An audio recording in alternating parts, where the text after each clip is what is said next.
Hi, my name is Morgan Montalvo, and I was the slow construction chair for Cal Poly's 2016 float, Sweet Shenanigans, which won the Lathrop K. Leishman Award.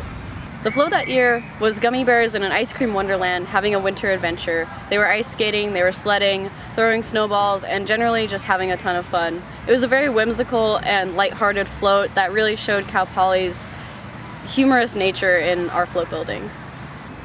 The float's soundtrack that year was Hollywood Pastime by Larry Clinton. It was a swing song that just gave the float that extra little character. Cal Poly really likes to name their characters as we put in a lot of effort into them, building them, decoing them, and eventually they come to life.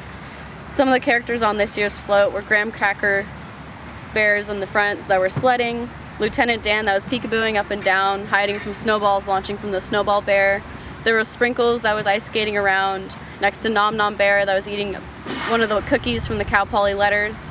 And lastly, there was Winchell fishing in the back alongside Nubs, which waved goodbye to the crowd as we passed. That year we had 5 operators, one of which is the driver, which I was very fortunate to be doing that year.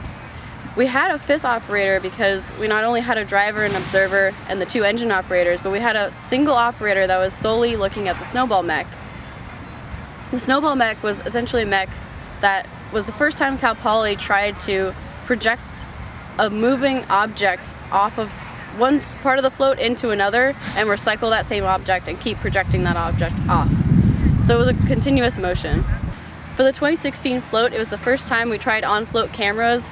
Originally, we were trying to do this for the snowball mech so that we could tell when it was shooting out and returning, but then we realized the use of this and implemented it in a bunch of different ones all along the float, and now we use them consistently every year just to make sure that our mechs are working and have a good eye on them at all times. Overall, Sweet Shenanigans was not only a fun float, but a really fun year for the whole committee, and it was a really great float that summed up the whimsical and humorous nature of Cal Poly Rose Float, that we're not just doing it for the money, we're doing it for us.